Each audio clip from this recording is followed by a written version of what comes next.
믿음의 여정에서 일곱 번째로 웃음이라는 주제를 좀 다루려고 합니다. 하나님의 부르심으로부터 출발했던 믿음의 여정이 평탄치 않다고 그랬습니다. 안팎으로 위기와 또 갈등이 언제나 끊임없이 있으며, 또 그런 가운데서도 우리는 쓰임받기 위해서 잘 준비되고 훈련돼야 한다는 말씀 우리가 들었습니다. 그러나 이렇게 훈련되고 준비된 가운데 있지만 여전히 우리의 믿음의 삶 속에서는 두려움과 의심이 언제나 우리를 떠나지 않아서, 믿음과 두려움과 의심이라는 것이 서로 어울리지 않지만 항상 상존한다는 것을 우리는 하나님의 말씀을 통해 들었습니다. 그리고 또 뿐만 아니라 중대한 일들을 결정할 때마다 인간적인 방법으로 결정하지 말고 성령에 따라 우리가 결정해야 한다는 말씀 또한 우리는 16장을 통해서 듣게 되었습니다. 오늘은 우리가 믿음의 여정길에서 하나님과의 관계에서 우리가 가질 수 있는 웃음에 대해서 좀 살펴보겠는데요. 물론 여기서 이제 처음에 제가 말씀드린 이 웃음은 이제 헛 웃음입니다.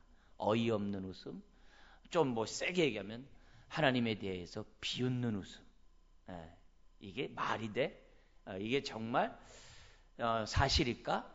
정말 하나님이 나를 사랑하셔, 내 기도 들으셔 등등 신앙생활하면서 우리가 가질 수 있는 그런 웃음들, 그런 웃음이 사실 우리들에게 얼마든지 있을 수 있다는 것을 오늘 이 말씀을 통해서 우리가 좀 살펴보려고 합니다. 여러분들은 하나님에 대해서 많은 웃음 가운데 어떤 웃음을 갖고 있습니까? 정말 감사하고 즐거워서 정말 이렇게 활짝 웃는 웃음입니까? 아니면 내 현실과 내 어려운 그러한 고통과 여러 가지 슬픔과 또 그렇게 하나님의 기도임에도 불구하고 응답하지 않는 그 사건을 놓고서 어떤 조소, 또 때로는 허탈하고 어이없고 황당한 웃음을 짓고 있는지, 믿음의 여정길을 가는 저와 여러분들이 오늘 우리들의 모습을 한번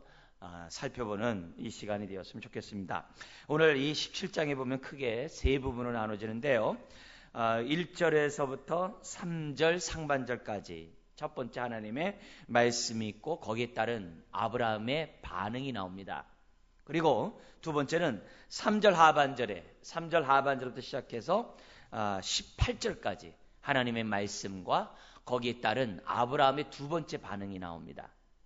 그리고 19절에서부터 끝까지는 하나님의 세 번째 말씀과 거기에 따른 아브라함의 반응이 나와요. 그러니까 17장은 세 번의 말씀과 세 번의 반응. 실질적으로 이제 더 하나님의 말씀 많아요. 그렇지만 아브라함의 반응을 중심으로 본다고 한다면 크게 세 부분으로 나눠서 17장을 이제 살펴볼 수 있습니다. 먼저 우리가 첫 번째 하나님의 말씀과 아브라함의 첫 번째 반응에 대해서 우리가 창세기 17장 1, 2절을 통해 한번 보겠습니다. 첫 번째 말씀 우리 1, 2절 다시 한번 읽겠습니다. 아브라함이 99세 때 여호와께서 아브라함에게 나타나서 그에게 이르시되 나는 전능한 하나님이라. 너는 내 앞에서 행하여 완전하라. 내가 내 언약을 나와 너 사이에 두어 너를 크게 번성하게 하리라 하시니. 여러분, 17장에서 주님이 나타나서 하셨던 그 말씀의 그 때가 어느 때입니까? 1절에 보니까 아브라함이 몇 세 때요? 99세 때. 99세 때 하나님이 나타나셔서 하나님이 아브라함에게 얘기를 해요. 자, 근데 16장 제일 마지막 16절에 아브라함이 이스마엘을 낳았을 때의 나이가 몇 세라고 되어 있습니까? 86세.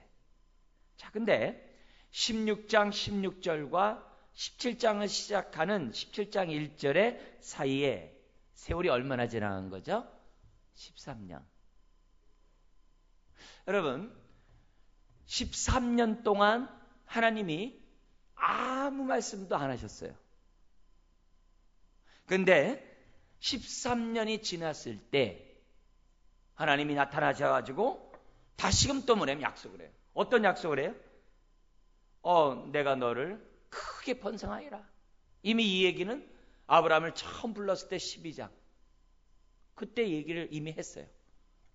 그리고 애굽에서 올라왔을 때 했어요.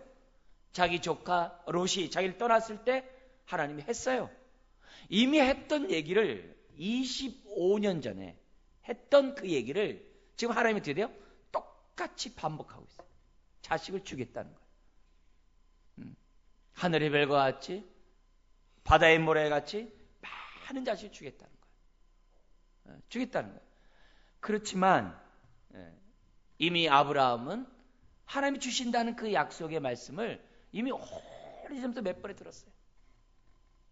그리고 14년 동안 아무 말씀 없다가 지금 뭐예요? 또 나타나셔서 지금 말씀하는 거예요. 여러분 그동안 14년 동안의 아브라함의 삶은 어땠을까요?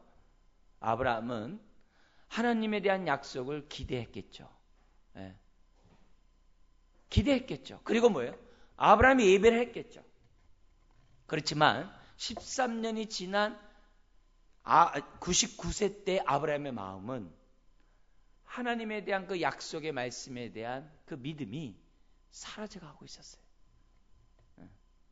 사라져가고 있어요. 오히려 아브라함은 나중에도 보겠습니다만 10장에 보면 나에게 날 자식은 상관없고 소용없고 필요 없고 이스마엘이라는 하나님 앞에서 축복받기 원합니다. 이렇게 얘기를 해요. 그러니까 86세에 얻은 이 이스마엘을 통해서 지금 어떻게 돼요? 아주 강한 자식에 대한 그 사랑을 지금 느끼면서 아브라함은 살아가고 있었던 거예요. 몇 년 동안이요? 13년 동안.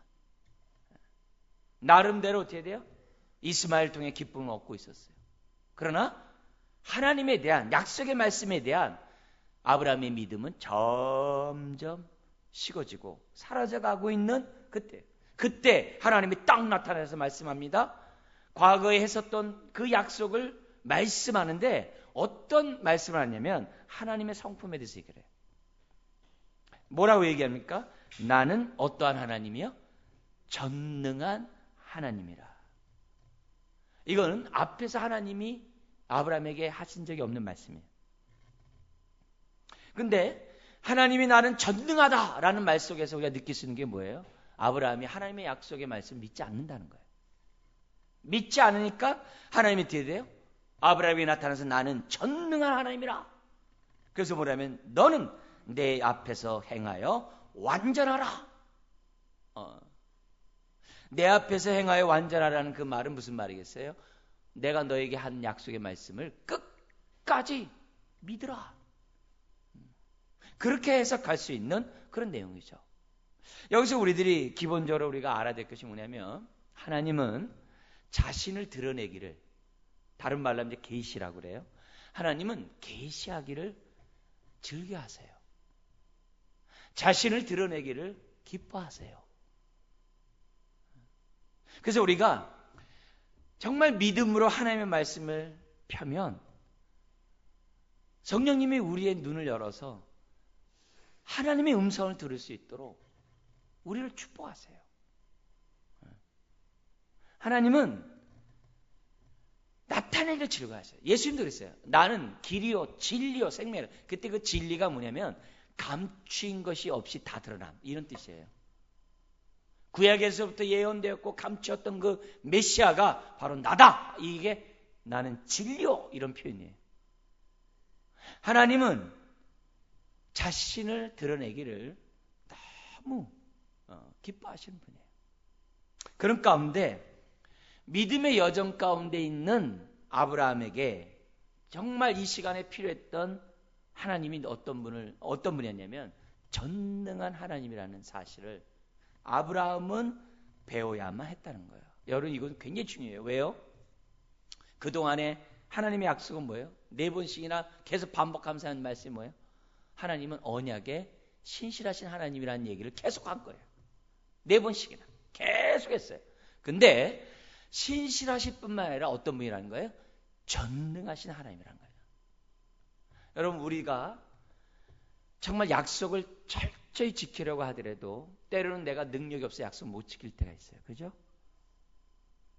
내가 정말 신실하게 살고자 하지만 때로는 사람들에게 신실하지 못한 모습을 볼 때가 있어요. 그죠?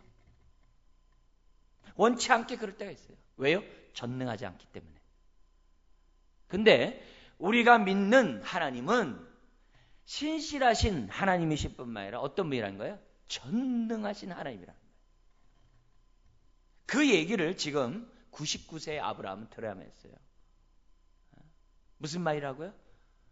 아브라함이 75세에 부름받아가지고 정말 25년을 살아오면서 하나님 믿고 살았지만은 그 마음속에 어떻게 돼요? 하나님의 약속을 하나님이 지킬 능력이 없다라고 하는 그런 불신의 마음이 아브라함에게 점점 있어 왔어요. 바로 그때 하나님 말씀합니다. 나는 전능한 하나님이라. 그래도 이스마엘을 낳을 때만 해도 어떻게 돼요? 아브라함에게 어떻게 돼요? 자식을 낳을 만한 능력이 있었어요. 사라가 문제였지 아브라함에게 문제가 있는 게 아니었어요. 그래서 얼마든지 어떻게 돼요? 자신이 뭐예요? 이스마엘을 낳을 수 있는 능력이 있는 사람이었기 때문에 사라를 통해서 애를 낳을 수 있다고 생각했어요. 근데 이제는 어떻게 돼요? 그것조차 안 되는 99세가 된 거예요. 바로 그때 바랄 수 없는, 믿을 수 없는, 애를 낳을 수 없는 정말 그때 하나님이 말씀합니다. 나는 전능한 하나님이다. 내가 너를 복주고 크게 번성하리라. 여러분, 하나님의 이 말씀 앞에 정말 아브라함의 반응은 어떤 반응이었습니까? 3절 상반절에 아브라함이 엎드렸더니, 하나님의 그 약속의 말씀 앞에 아브라함이 할 수 있는 것은 뭐예요? 엎드린 거예요. 근데 이 엎드리는다는 이 자체가 원래 뜻이 뭡니까? 경외한다는 얘기죠. 경외한다는 거죠. 비록 자식에게 이스마엘의 자식이 없었지만은 그래도 어떻게 요 아브라함은 하나님을 믿었어요. 그리고 하나님을 경외했어요. 그리고 그동안에 옛날에 하던 것처럼 예배하면서 아브라함은 믿음의 여정의 길을 걸었을 거예요. 예배하는 자였어요. 그렇지만 아브라함은 어떤 상태였어요? 전능하신 하나님이라는 말씀을 듣지 않으면 안 되는 아브라함의 믿음이었다는 사실을 지금 우리에게 단적으로 보여줘요. 그러므로 오늘 우리가 여기서 두 가지를 배워야 됩니다. 하나는 내 삶에 이제는 하나님이 내 기도 안 들어주는 것 같아. 이제는 나에게 관심이 없어. 내가 그렇게 열정적으로 헌신적으로 부르짖고 기도했던 거 하나님이 내 기도 안 들어줘. 여러분, 그런 상황이라 할지라도 우리는 아브라함처럼 하나님을 경외하는 마음은 변해서 안 돼요. 내 삶이 공고한 삶이 지속되고 슬픈 삶이 지속되고 어려운 삶이 지속돼도 하나님 앞에 엎드리는 경외하는 이 자세만큼은 버려서는 안 돼요. 그게 첫 번째 우리가 생각해야 되는 거고, 두 번째는 뭐냐면 반대로 여러분, 우리가 하나님을 경외한다고 하면서 내 현실의 고통의 문제, 슬픔의 문제, 어려움의 문제 때문에 혹시라도 아브라함처럼 전능하신 하나님에 대한 믿음을 놓고 있다고 한다면 우리는 오늘 다시 한번 정말 전능하신 하나님에 대한 믿음을 저와 여러분들이 가져야 한다는 것을 우리들에게 말씀하고 있어요. 그것이 첫 번째 하나님의 말씀과 아브라함의 반응에서 우리가 알 수 있는 교훈입니다. 두 번째가 나옵니다. 엎드린 그 아브라함을 향해 두 번째 말씀을 합니다. 3절에 하나님이 또 그에게 말씀하여 이르시되, 뭐라고 얘기하냐면 크게 세 가지를 얘기합니다. 4절에서 또 8절까지는 뭐냐면 내가 너와 한 약속을 반드시 지켜주시겠다라고 하는 표징으로 아브람의 이름을 아브라함으로 개명해 주셨어요. 여기 아브람은 존귀의 아버지예요. 근데 아브라함은 열국의 아버지라는 뜻이에요. 열국의 아버지라는 얘기는 하나님이 주신 그 약속을 어떻게 돼요? 하나님이 반드시 성취해서 아브라함으로 하여금 열국의 아버지가 되게 하겠다는 하나님의 의지를 계명을 통해서 하나님이 말씀해요. 그게 48절이에요. 그리고 두 번째는 9절에서 14절에 나옵니다. 뭐냐면 내가 한 이 약속을 믿는다면은 할례를 받으라는 거죠. 할례를 받으라는 거죠. 할례는 뭐냐면 언약의 표징이라 그랬어요. 언약의 표징을 했어요. 그래서 할례를 받은 남자들은 어떻게 돼요? 항상 자기의 할례 받은 모습을 보면서 그래 나는 언약 백성이지, 할례 받은 백성이지 생각하면서 언약 백성답게 살아가야만 하는 것이 할례였어요. 근데 이 할례가 신약에 들어와서는 그리스도의 할례라는 말로 뭐냐면 그 내용의 의미가 드러나요. 골로새서 2장에 보면 그리스도의 할례래요. 그럼 그리스도의 할례하면서 거기서 뭐라고 설명하냐면 우리의 육체의 몸을 벗어버리고 우리가 새 사람을 입는 것, 주님과 함께 죽고 주님과 함께 다시 살아나는 것을 그리스도의 할례래요. 그러면 이 그리스도의 할례를 다른 말로 신약에서는 또 뭐라 그래요? 로마서 6장에서는 세례라는 말로 썼어요. 세례라는 말로 썼어요. 세례가 뭐예요? 옛사람을 벗어버리고 새 사람을 덧입는 거고, 옛사람이 주님과 함께 죽고 새 사람이 주님과 함께 사는 것이 세례잖아요. 그러니까 여기서 뭐냐면 하나님 뭐냐면 언약의 표징으로 할례를 받게 함으로써 지금 하나님이 아브라함과 그 후손에게 요구하는 것은 뭐라는 거예요? 신약의 표현을 쓴다면 어떻게 해야 돼요? 반드시 거듭나야 한다는 거죠. 반드시 거듭나야 한다는 거죠.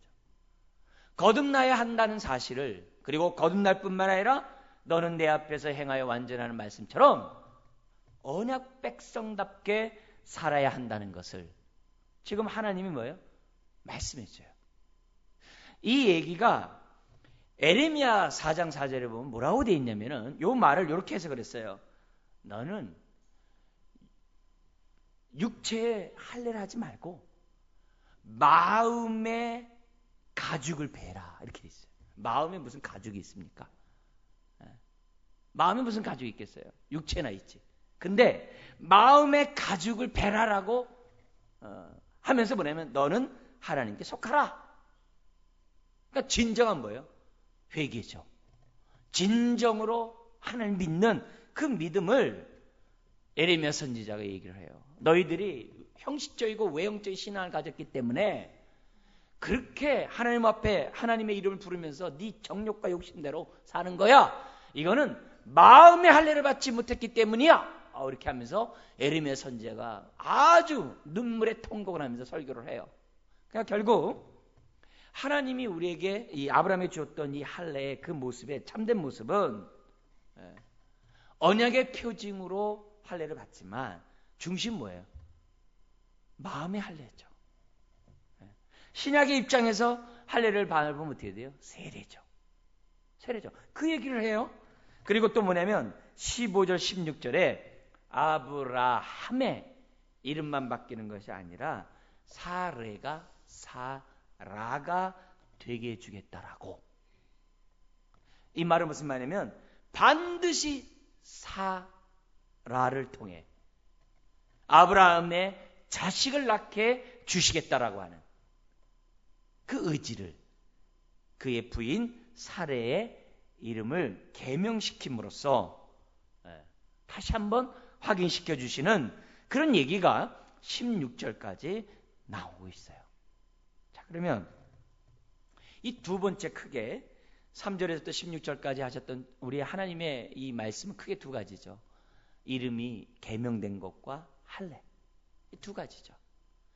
언약 백성으로 살아가는 데 있어서 이 두 가지는 너무 중요해요. 우리 좀 건너뛰어가지고 신약의 입장에서 우리 생각해 보죠. 우리가 신약을 살아가는 저와 여러분들이 예수 그리스도를 믿는 순간에 언약 백성이 돼요. 근데 이 언약 백성이 되려면 반드시 뭘 해야 돼요? 거듭나야 돼요. 예수를 믿는다고 하면서 거듭나지 않는다고 한다면 그건 예수를 믿는 게 아니겠죠. 예수를 믿는 사람은 반드시 세례를 받아야 돼요. 거듭나야 돼요. 날마다 옛사람을 벗어버리고 새 사람을 덧입으면서 살아가야 돼요. 이게 믿는 사람이에요. 이게 세례 받은 사람이에요. 근데 예수를 믿는다고 하면서 내가 날마다 옛사람을 벗어버리고 새 사람을 덧입지 않으면, 옛사람을 십자가에 못 박고 날마다 하나님을 향해 살아가지 않는다고 한다면 언약 백성이 아니죠. 언약 백성이 아니죠. 그래서 믿음의 여정길을 가는 저와 여러분들에게서 무엇보다 중요한 것이 뭐냐면, 하나님, 날마다 옛사람을 벗어버리고 날마다 새 사람을 덧입겠습니다. 그 얘기를 가르쳐줘요. 자, 그러면서 동시에 우리에게 신앙을 살아가는 우리들에게 이 세례와 함께 중요한 게 뭐냐면 계명이에요. 우리가 예수 그리스도를 믿는 순간에 하나님의 자녀가 됐다는 거예요. 이 얘기를 바울은 고린도 교회를 향해서 이렇게 해요. 보라! 이전 것은 지나갔으니 새 것이 되었도다.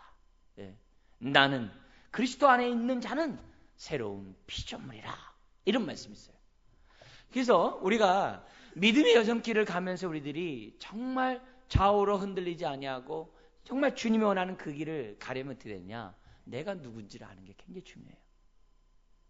나는 하나님의 자녀다, 이게. 나는 새로운 피조물이다, 이게.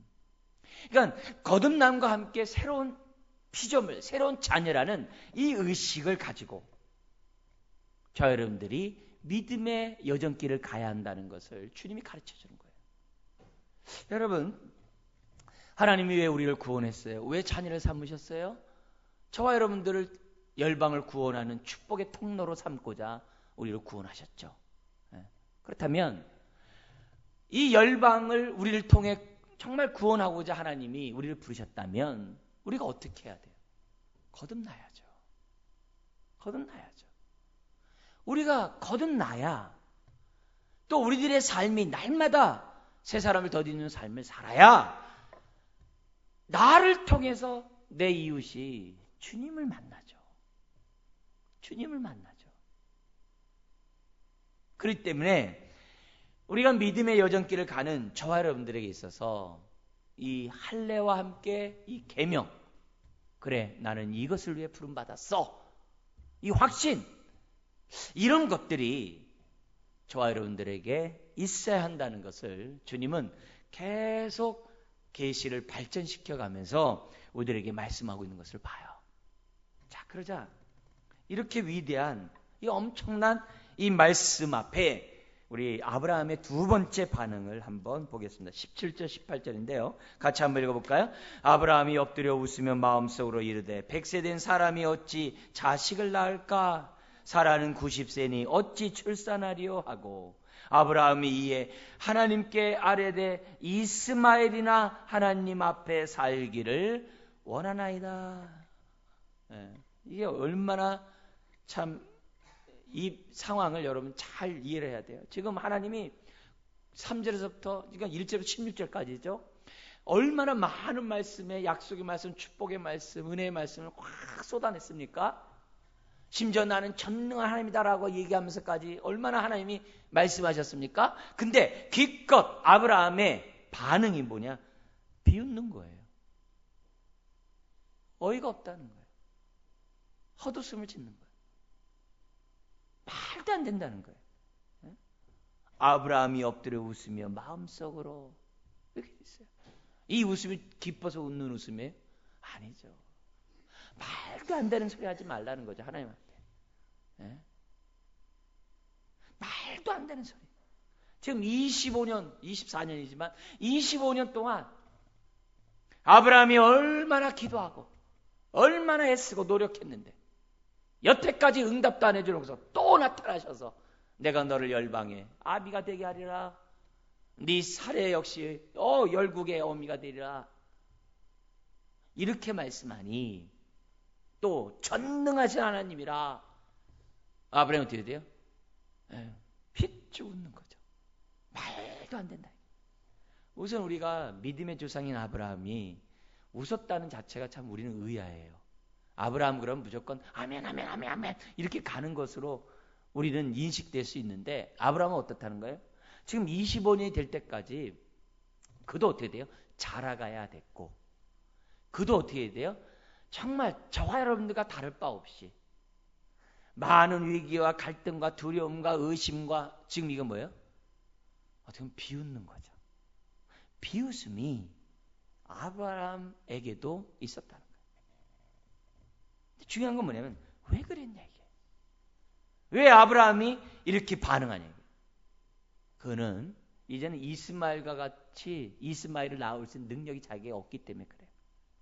이제는 정말 생산이 끝난 거예요. 더 이상 이제 자기가 볼 때 이제는 아무리 해도 애를 낳을 수가 없는 상황이란 거예요. 그래서 아브라함이 너무나도 잘 알아요. 그렇기 때문에 그런 상황에서 자식을 낳는다고 그러니까 웃는 거죠. 그런 소리 하지 말라고. 도대체 몇 번씩이나 말씀해놓고 주신다고 하면 빨리 내가 조금이라도 능력 있을 때, 애를 낳을 수 있는 능력 있을 때 애를 주셔야지. 안 주시면서 자꾸 주신다고 하니까 아브라함이 뭐예요? 그냥 비웃는 거죠. 물론 마음속이지만 하나님이 다 아는 거죠. 다 아는 거죠. 여러분, 지금 4번씩이나 계속 하나님의 약속의 말씀하시면서 우리 뭘 배워요? 하나님은 변함이 없어요. 하나님의 약속은 변함이 없어요. 한 번 약속한 것을 바꾼 적이 없어요. 문제는 아브라함이 이랬다 저랬다. 상황과 능력에 따라서 변하고 또 변하고 또 변하고 급기 어둡게 된 거예요. 웃기까지 하는 거예요. 하나님 말도 되지 않는 말하지 말라는 거예요. 이제는 도저히 인간적으로도 하나님의 약속을 믿을 수 없다는 거예요. 하나님이 1절에서 나는 전능하신 하나님이라고 했음에도 불구하고 자기 현실에 눌려서 하나님의 약속의 말씀을 비웃는 거예요. 비웃는 거예요. 이제는 어떻게 돼요? 기대조차도 안 해요. 그러면서 뭐라 그래요? 차라리 이스마엘이나 하나님 앞에서 살았으면 좋겠습니다. 이스마엘이나 잘 됐으면 좋겠습니다. 하면서 어떻게 돼요? 자식에 대한 그 믿음은 완전 밑바닥에 가 있는 아브라함의 모습을 보는 거죠. 자신의 한계를 넘지 못하고 지금 하나님 앞에 얘기하는 거죠. 문제는 우리입니다. 이제는. 여러분, 우리 자신 어떻습니까? 우리 자신 어떠냐? 여러분 자신 어떻습니까? 여러분의 발등에 불이 떨어진 기도 제목이 있을 수 있어요. 삶에 있어서 내가 볼 때 하나님의 영광을 나타내는 데 있어서 이것보다 중요한 게 없다 생각하고 붙잡고 기도하는 것들이 있었어요. 근데 아브라함처럼 25년이 지나가고 또 13년이 지나가는 오늘 이 현실 속에서 만약에 난 그래도 하나님 앞에 비웃지는 않아. 그걸로 만족할 게 아니라 혹시 과거에 그렇게 열정과 정말 간절함으로 소망하며 기도했던 그 기도를 오늘 내가 기도조차 하지 아니하고 기대조차 하지 않는다고 한다면 아브라함과 다를 바가 없는 거예요. 아브라함 다를 바가 없는 거예요. 은혜 받고 하나님 앞에 부르짖고 하나님 뜻대로 살겠다라고 헌신했음에도 불구하고 오늘 현실이 어렵고 힘들고 여전히 내가 고통 가운데 있을 때 우리는 하나님의 전능하심을 잃어버릴 수 있다는 거죠. 그래서 기대조차 하지 않고 있다고 한다면 우리는 뭐예요? 나는 비웃지 않았어. 그렇게 말할 게 아니라 다 똑같다는 거죠. 그것을 우리들에게 가르쳐줘요. 그러므로 오늘 다시 한번 우리가 아브라함처럼 하나님을 경외해서 이처럼 나와서 예배를 드려요. 엎드려요. 경외하면서 예배는 드려요. 그러나 내 마음속에 하나님의 전능하심을 믿지 않고 기도하고 있지 않다면 아브라함과 다를 바가 없는 거예요. 저나 여러분이나 아무 믿음의 여정 가운데 하나님의 응답을 볼 수가 없다는 거예요. 여러분, 어떻게 믿음의 조상 아브라함이 하나님 앞에 비웃습니까? 하나님의 약속의 말씀에 그렇게 헛웃음을 짓습니까? 말도 안 되죠. 근데 말도 안 되는 그것이 오늘 내가 하고 있는 거예요. 전능하신 하나님을 믿지 않으면 나도 뭐예요? 말도 안 되는 행동을 지금 하고 있는 거예요. 근데 감사하게도 하나님이 이렇게 비웃는 아브라함을 뭐라고 안 해요. 왜요? 아시거든요. 우리 하나님 앞에서 참 감사한 게 뭐냐면 하나님은 믿음의 길을 가는 저와 여러분들에게 대해서 원망하지 않는다는 거예요. 더 세게 얘기하면 원한을 갖지 않아요. 우리를 이런 나를 배척조차 하지 않아요. 감사하죠. 그러니까 그렇게 하나님을 믿지 않고 그렇게 하나님을 불신하고 심지어 하나님의 역사에 대해서 드디어 비웃으면서도 하나님은 드디어 여전히 우리에게 긍휼한 마음을 갖고 계세요. 놀랍죠? 사람들은 어떤 일을 하다가 자기 뜻대로 하는데 확 뒤엎어버립니다. 근데 하나님은 이렇게 믿지 않는 아브라함에 대해서 그 인생을 바꿔버리지 않아요. 오히려 그런 아브라함에게 믿음을 더하세요.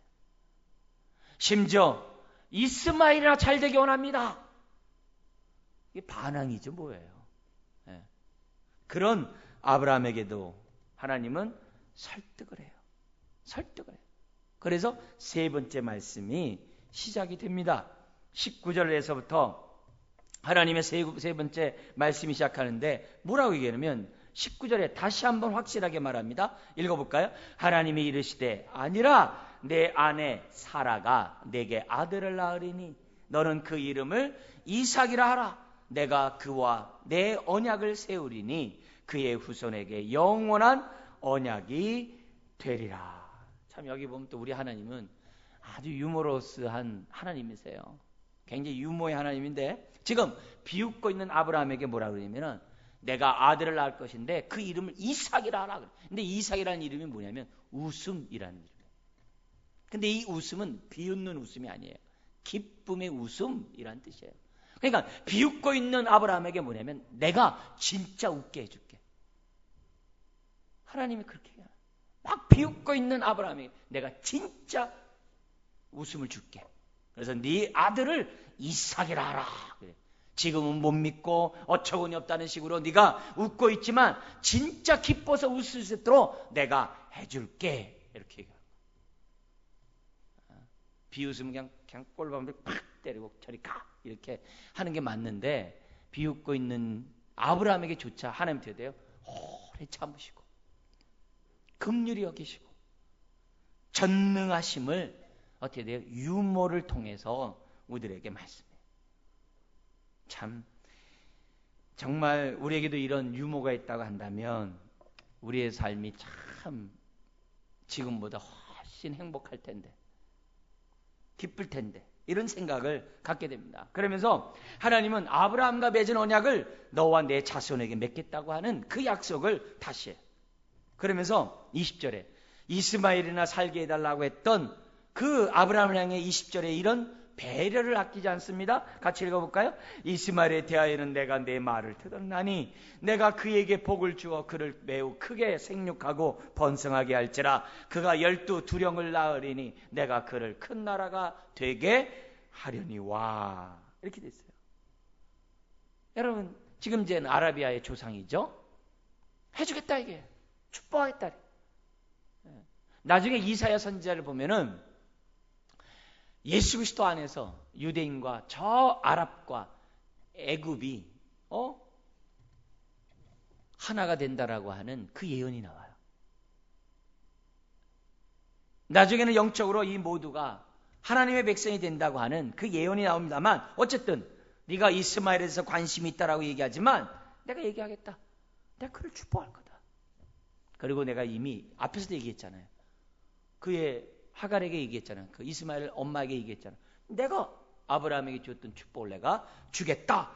그런 얘기를 합니다.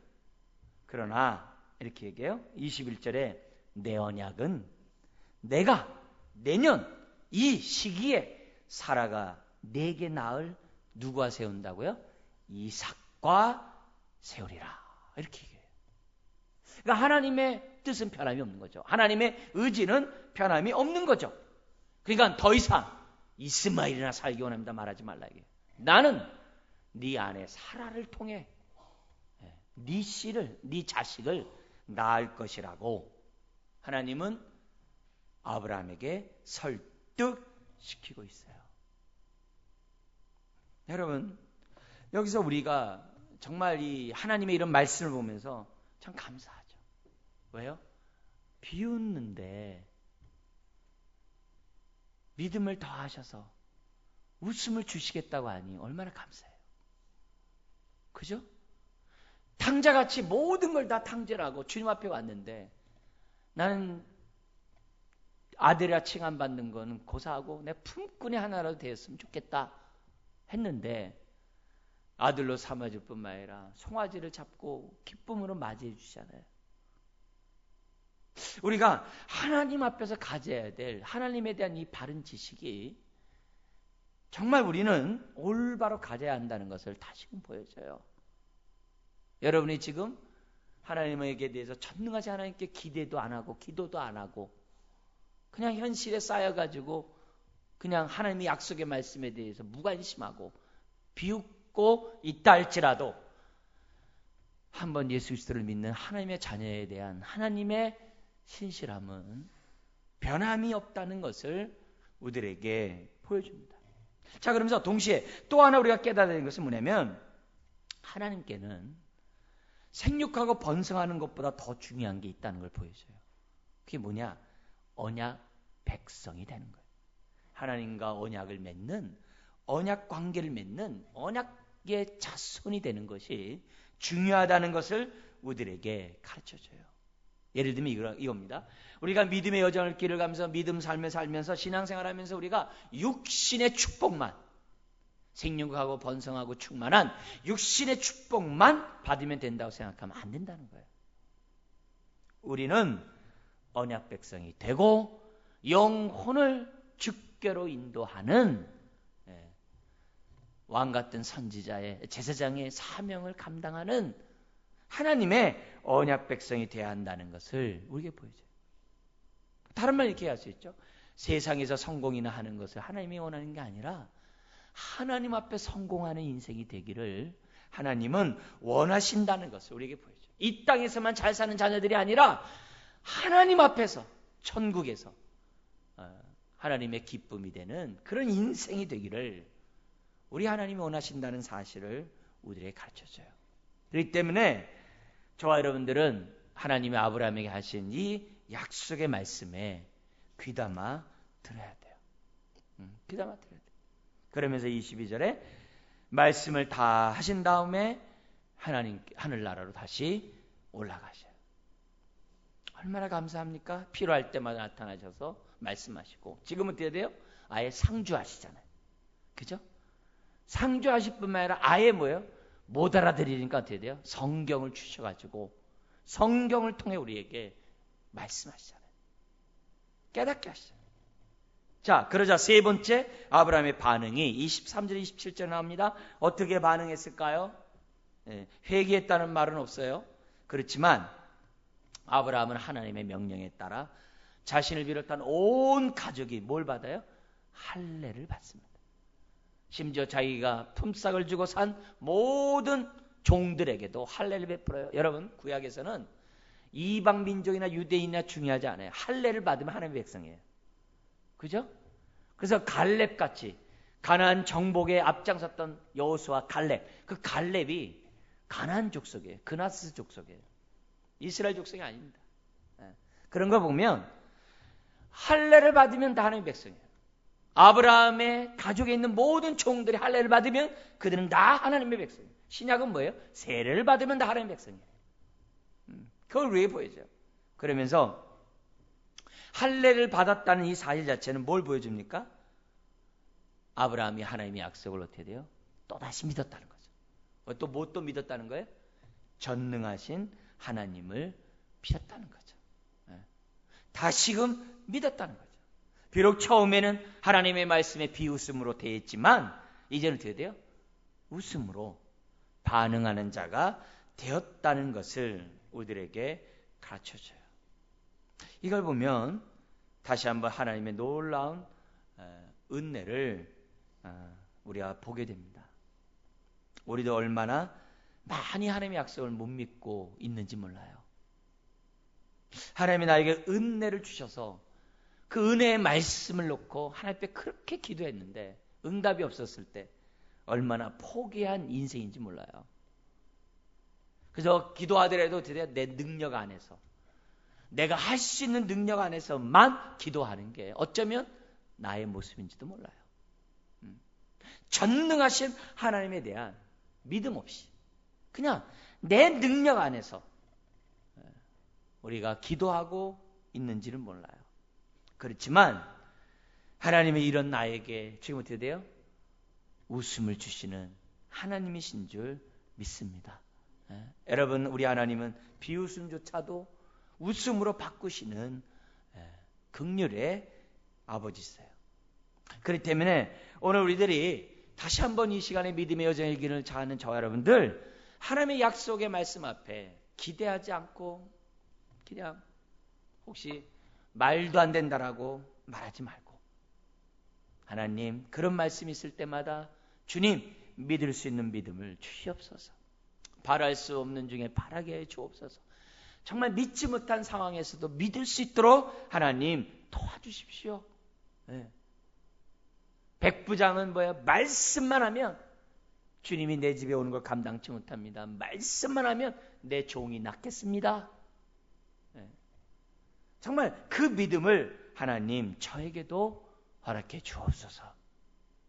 믿음의 여정 가운데 있을 수 있는 많은 어처구니 없는 많은 일들 하나님 내려놓습니다. 아브라함에게 웃음을 줬듯이 저에게 웃음을 주시옵소서. 결론적으로 말씀드리겠습니다. 하나님의 말씀에 대한 아브라함의 세 가지 반응을 보세요. 처음에는 그냥 경외하는 마음을 엎드렸어요. 두 번째, 아브라함은 어떻게 돼요? 하나님의 약속의 말씀을 비웃었어요. 그러나 세 번째, 그는 어떻게 돼요? 그래도 그 나이에 다시 한번 하나님의 은혜를 입어서 믿고 할례를 시행했어요. 여러분, 하나님 앞에서는 비웃는 것이 사실 이렇게 어떻게 보면 중요한 게 아니에요. 하나님 앞에 중요한 건 뭐냐면 그 비웃음을 웃음으로 바꾸어 주시는 하나님을 믿지 못하는 게 중요해요. 오늘 우리는 얼마든지 하나님에 대해서 비웃을 수 있어요. 어처구니 없다라고 체념할 수 있어요. 그러나 하나님은 그런 나에 대해서 정말 배척하시는 게 아니라 긍휼히 여기시고 오히려 나에게 아브라함에게처럼 믿음을 더하시는 주님이신 줄 믿습니다. 여러분, 이 시간이 무슨 시간이에요? 아브라함에게 믿음을 더해줬던 그 하나님이 오늘 17장의 말씀을 통해서 저와 여러분들의 믿음을 더하시고 계심을 저는 믿습니다. 여러분도 믿으시고 정말 웃음으로 변하시는 그 주님께 다시금 믿고 오늘 다시 한번 우리가 마음의 할례를 받는 복된 시간 되기를 주의 이름으로 축원드립니다. 기도하겠습니다. 하나님 아버지, 믿음의 여정 웃게 하시는 하나님을 만나며 전능하신 하나님 앞에 우리의 모든 것을 아뢰는 하나님 자녀들 되게 하여 주옵소서. 주여, 우리의 삶 속에서 내 능력 안에서만 기도하고 내 능력 밖에 대해서는 한탄하며 원망하며 불평하며 고통스러워했던 우리들의 죄악들을 용서하시고 이 옛것들을 다 벗어버리고 다시 한번 믿음으로 이 시간에 일어서는 하나님 자녀 되게 하여 주옵소서. 주여, 전능하신 하나님이 나와 함께 하심을 믿게 하여 주시옵시고 그 전능하신 하나님 앞에 믿음의 믿음을 더하는 우리 모든 사람 되게 하여 주옵소서. 믿사오며 예수님의 이름으로 기도드리옵나이다. 아멘.